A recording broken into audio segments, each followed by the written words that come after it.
1 Timóteo capítulo 2, versículos 5 e versículo 6. O texto diz assim: pois há um só Deus e um só mediador entre Deus e os homens, o homem Cristo Jesus, o qual se entregou a si mesmo como resgate por todos. Esse foi o testemunho dado em seu próprio tempo. Pois há um só Deus e um só mediador entre Deus e os homens, o homem Cristo Jesus, o qual se entregou a si mesmo como resgate por todos. Esse foi o testemunho dado em seu próprio tempo. Eu não sei se você sabe, eu trabalho isso aqui no seminário sobre a religião judaico-cristã. De todas as religiões existentes no mundo, e são tantas, nós temos um número gigantesco de religiões, temos algumas que são como troncos, de onde outras são derivadas. Todas as religiões têm o mesmo tipo de procedimento. Primeiro tem o adorador, e a partir da mentalidade do adorador surge então o Deus. É o adorador que dá vida ao seu Deus. É a mentalidade dele, aquilo que eles imaginam. Então, por exemplo, aqueles que acreditam que as árvores ou os animais têm lá sua participação e se tornam deuses. Não foi a árvore, nem não foi o animal que revelou isso ao seu adorador, ao homem. Foi o homem que entendeu que a árvore tem lá o seu papel divino na história dele. Quando a gente olha para a religião, e me permita chamar de religião, aquilo que é o conjunto de fé judaico-cristã, nós encontramos uma inversão aí. É o único grupo de conjunto de fé que, primeiro, o Deus existiu. E foi o Deus que revelou aos seus adoradores como as coisas devem acontecer. Então, nós fazemos parte de essa fé da qual não partiu de nós mesmos. A fé que temos não foi uma iniciativa nossa, do ser humano, mas foi uma iniciativa do próprio Deus. Então, com isso, eu quero dizer para você que Deus existe e Ele revelou como Ele é, quem Ele é, e como seus adoradores devem adorá-lo. Ou seja, é a única fé que foi revelada pelo Deus. As outras foram ideias dos homens, dos adoradores, e os adoradores formataram o seu Deus. Tanto é que, se você pegar a religião do Egito, por exemplo, você vai ver que no início havia um Deus. E depois, à medida que os faraós iam se sucedendo, eles iam nomeando outros deuses. E como eles deram um jeito nisso, como o faraó é considerado um deus, eles então iam sobrepondo um deus ao outro. Então, você pode pegar aquelas figuras dos deuses, você vai ver um deus que tem cabeça de boi, por exemplo, e tem um sol em cima. É porque o deus inicial era o deus sol. Mas depois vão surgindo outros deuses e eles vão fazendo a montagem segundo os preceitos dos próprios homens. Eles vão idealizando o seu Deus, formatando Deus.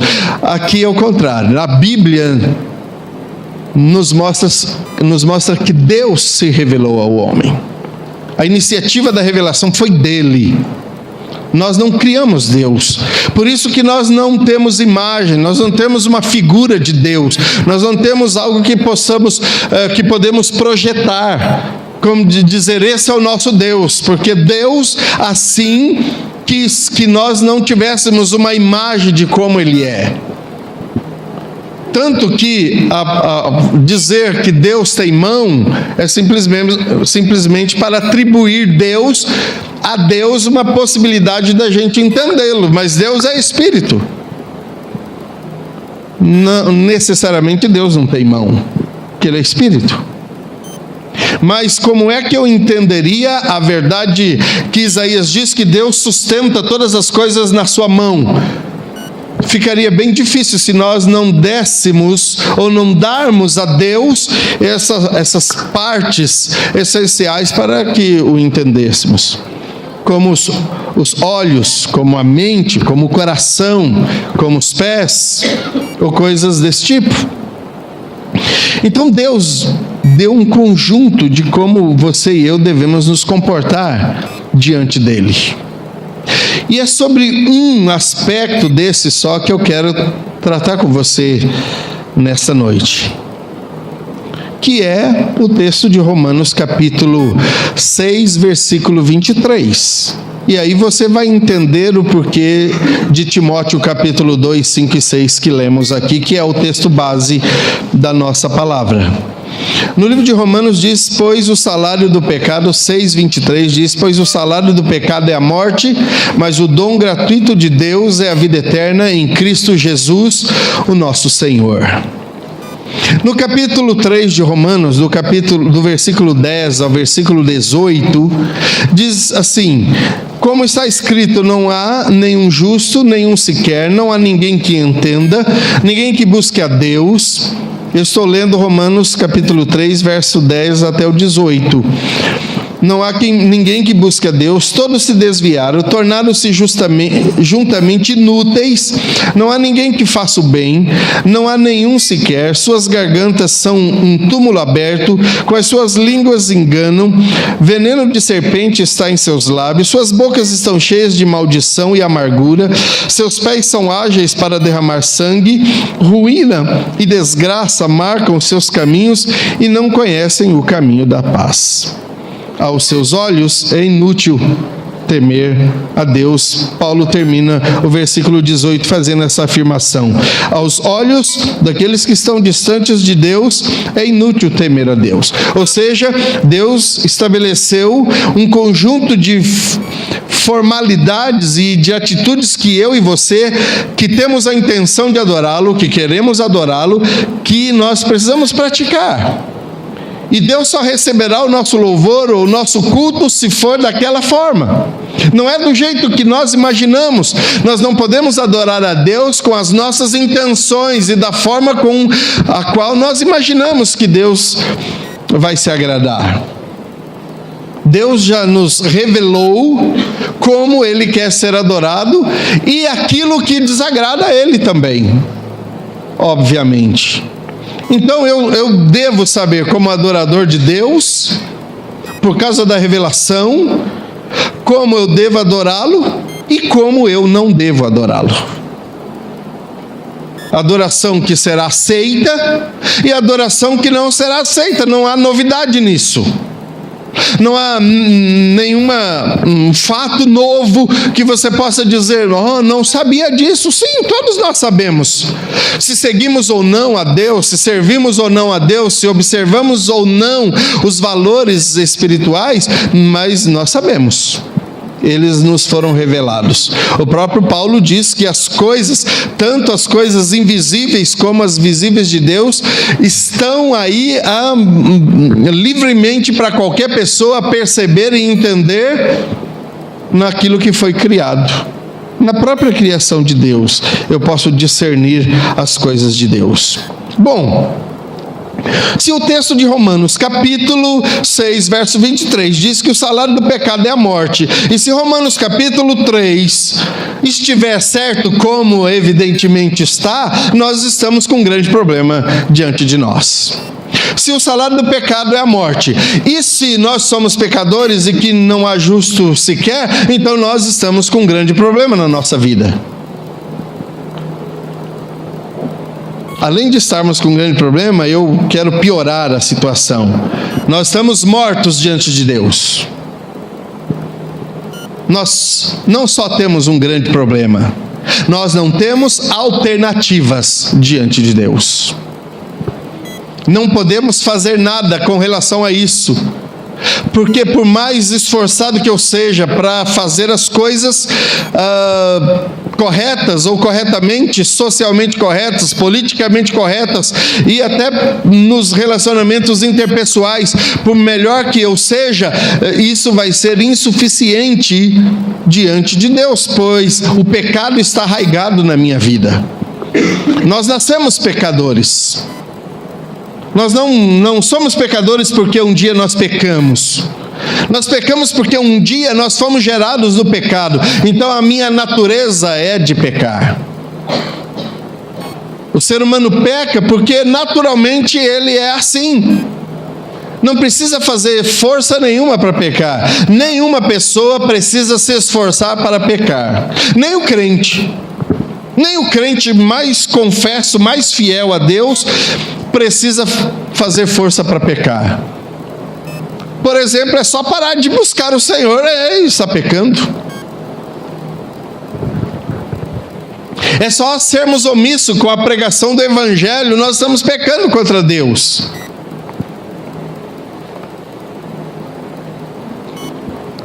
Então nós não precisamos de esforço nenhum para pecar. Pecaremos naturalmente. Isso está em nós, nascemos assim. Então não há solução para o nosso problema? Não há solução para a nossa dificuldade? Sim, é claro.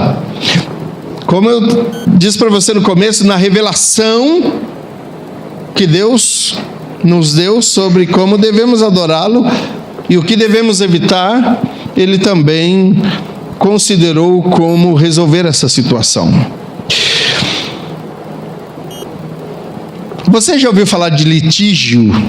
Litígio é um problema, uma quebra de relacionamento. Numa linguagem bem contemporânea, uma treta. Uma treta. Surgiu uma treta, na linguagem bem popular, rolou uma treta daquelas grandes entre Deus e o homem. É um litígio, é uma dificuldade no relacionamento, a quebra, o rompimento do relacionamento. E não foi causado por Deus, a quebra partiu do ser humano. Deus não rompe e não rompeu o relacionamento com o ser humano, fomos nós. Eu e você, pela quantidade de pecado, essa é a ordem. Eu rompi e depois você.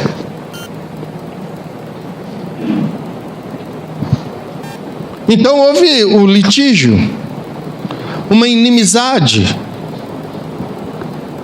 um problema de relacionamento entre nós, porque não observamos a revelação que nos dizia como deveríamos adorar a Deus.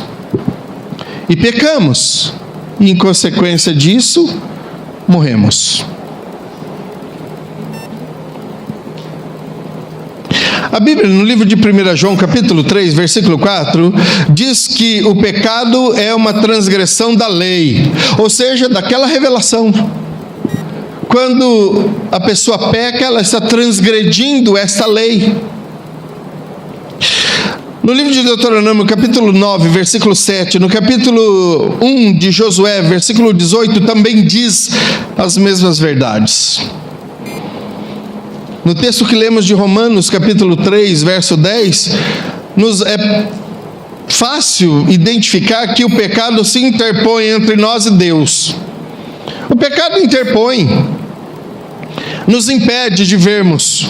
O pecado me impede de ver Deus, e o pecado impede necessariamente de Deus nos ver. Não que Deus nos perca, não que Deus não saiba o que estamos fazendo, onde estamos. Não é nesse sentido, mas é no sentido da comunhão. Eu não posso ver mais Deus como aquele que o Adão via na virada do dia, que falava, lá vem o Senhor para ter comunhão comigo. Nós perdemos essa essência da comunhão por causa do pecado. A penalidade, segundo Romanos 6, 23, que também lemos, diz que a pessoa morre. E mais do que a morte física, é a morte espiritual. Perdemos a comunhão completa com o Senhor. Você pode fazer o que você quiser de coisa boa, não vai ser suficiente para impedir esse problema. Bom, e como é que se resolve a questão do litígio? É baseado nisto e no texto de 1 Timóteo que nós lemos que existe só um mediador entre Deus e o homem.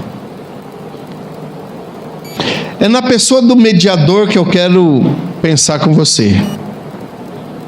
A necessidade do mediador.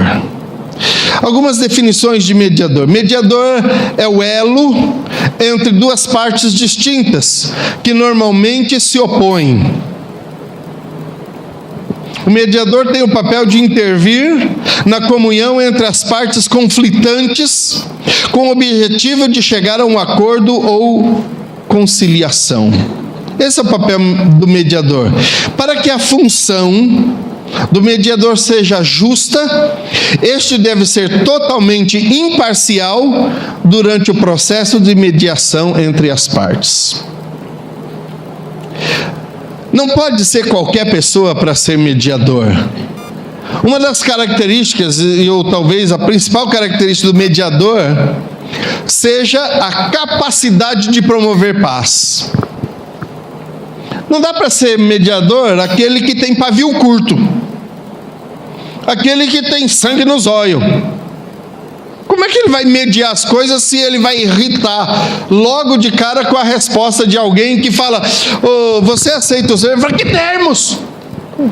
Aí você fala: não, rapaz, eu estou tentando explicar, eu não estou entendendo. Aí pronto, sai o mediador e uma das partes no tapa já. O mediador, acima de tudo, entenda isto, o mediador, acima de tudo, ele precisa ter uma mentalidade pacificadora.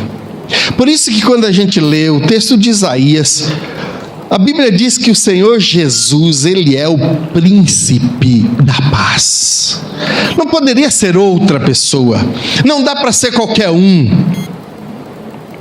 Jesus, certa vez, se dirigindo aos seus discípulos, disse assim: deixo-vos a paz, a minha paz vos dou, não dou como o mundo dá, mas a minha paz é diferente, ela é distinta, porque é proveniente daquele que é o príncipe da paz.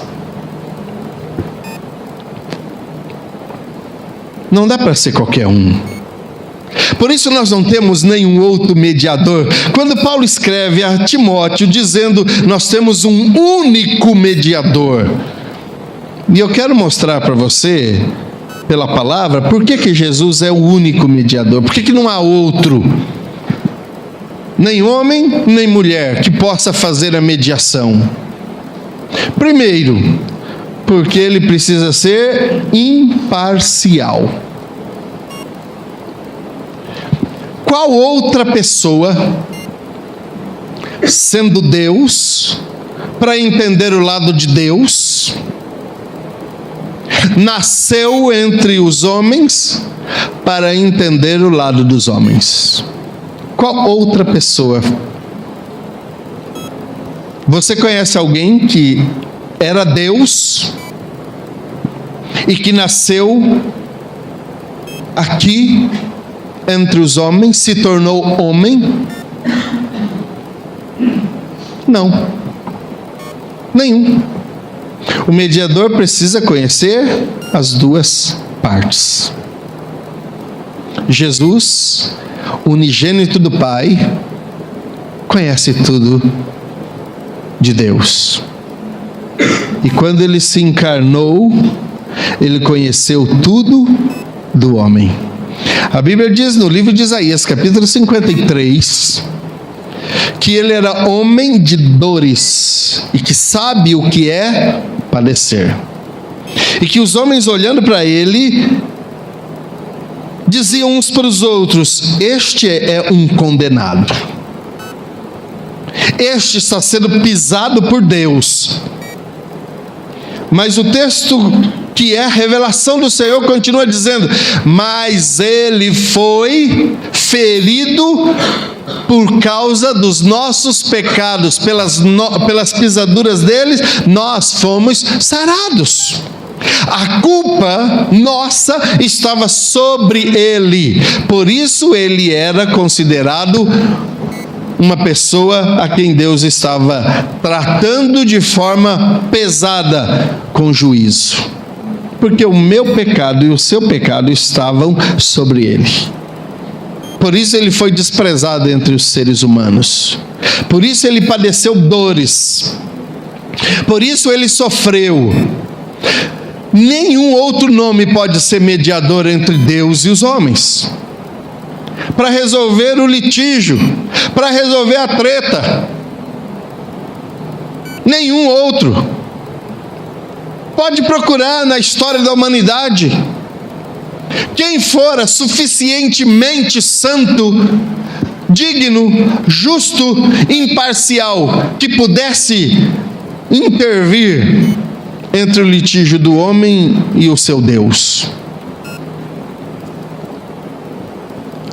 Foi Jesus que morreu por nós. Foi Jesus que sofreu as nossas dores. Foi Jesus que pagou o nosso preço, a nossa culpa. Os açoites que nós merecemos foram aplicados a Ele. Eu não sou e não gosto de ser sensacionalista ou ficar provocando emoções nas pessoas. Não me presto a esse tipo de coisa. Mas quando eu me lembro aquilo que Jesus sofreu, e aí eu não vou te incluir nisso, eu vou incluir só o meu pecado, não vou incluir aquilo que poderia ser atribuído de culpa a você. Quando eu penso que cada chicotada que Jesus tomou, o cravo, a coroa de espinho que foi aplicada e colocada sobre a cabeça dele, depois batida com violência, com paus, a afronta que ele sofreu, a fome, a nudez, a perseguição, foi por minha causa, isso me apavora. Só Ele e mais ninguém pode ser o mediador entre o ser humano e Deus.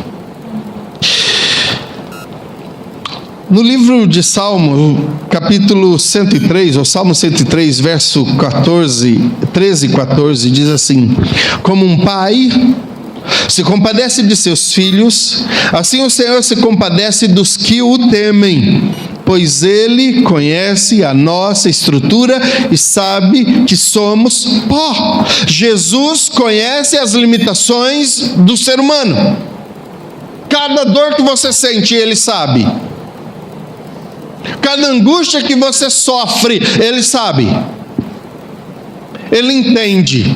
Por isso, Ele morreu no nosso lugar, mas a Bíblia diz que no terceiro dia Ele ressuscitou, porque fora encontrado justo diante de Deus. E porque Ele foi encontrado justo diante de Deus, a Bíblia diz que Deus o ressuscitou. E Ele está agora sentado à direita do Pai e intercede por mim e por você, ou seja, fazendo o papel que lhe cabe de ser o mediador.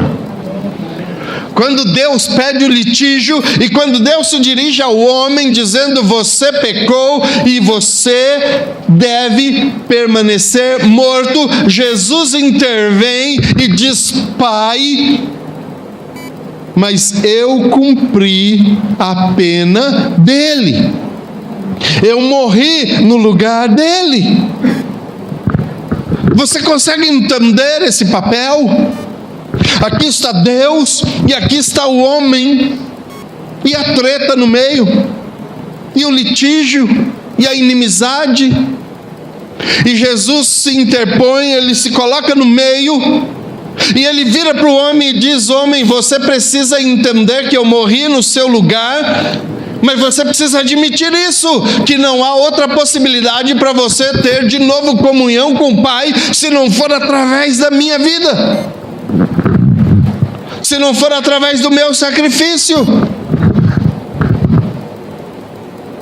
Jesus se interpõe e se dirige ao homem, dizendo: homem, Deus o ama e tem interesse no seu bem.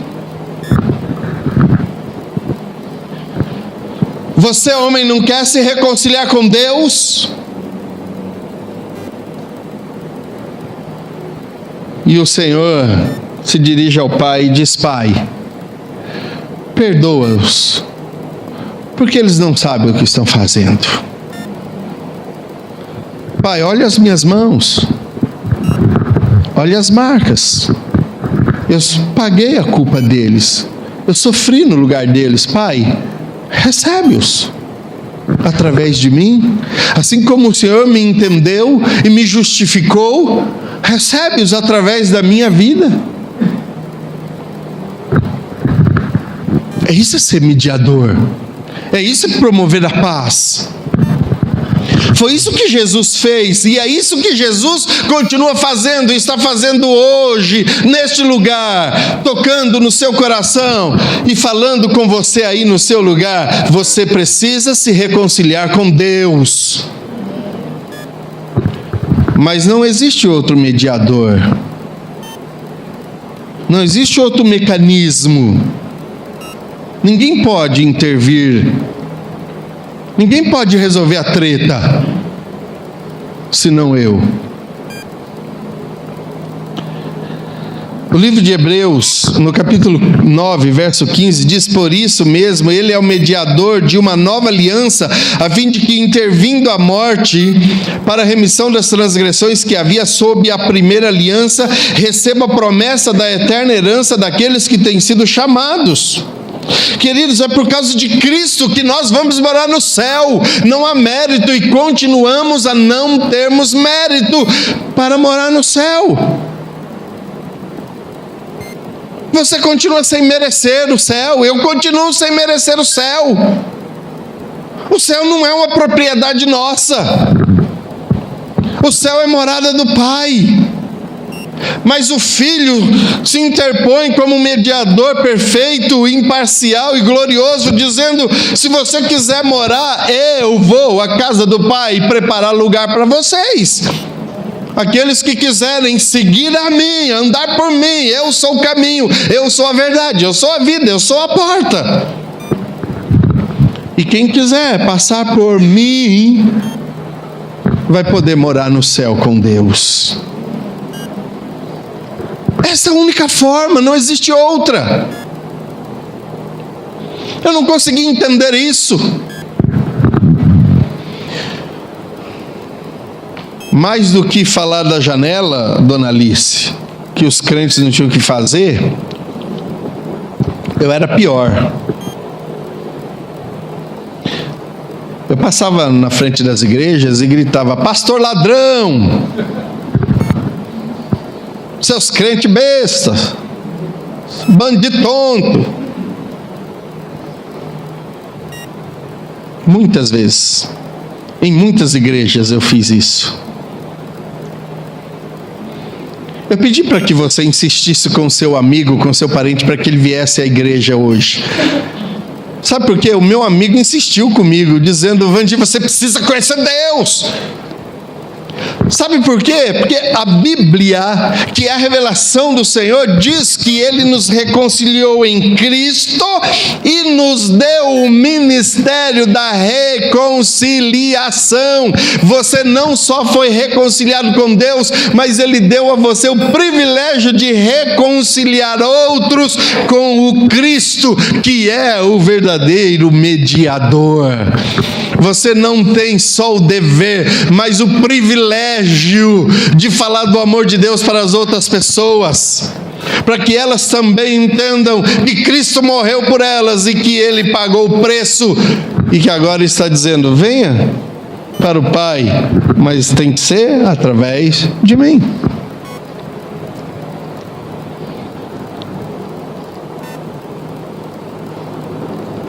Queridos, vai chegar um dia que nós vamos ter que enfrentar o Pai.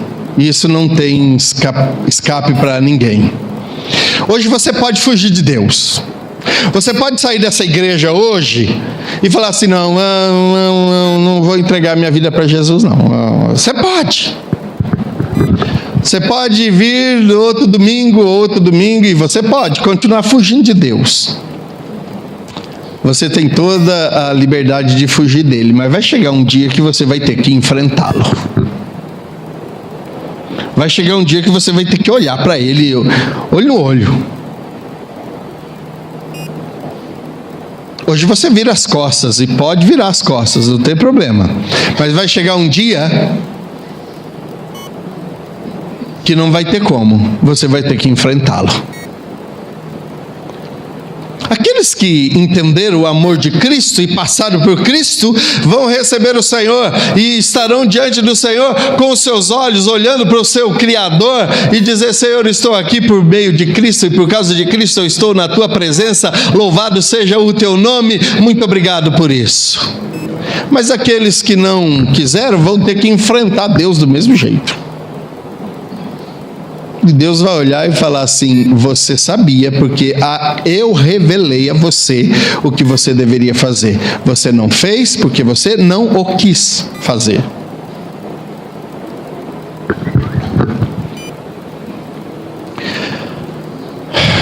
Eu pergunto para você, você está preparado para enfrentar o Senhor? Você está preparado para dar razão da sua treta com Deus? O que você vai fazer no dia da treta? Você vai chegar e falar, e aí, mano? Eu não sabia, estava maior nóia. Tinha cheirado, bebi todas. As minas me levaram e eu fui indo. Quando eu vi,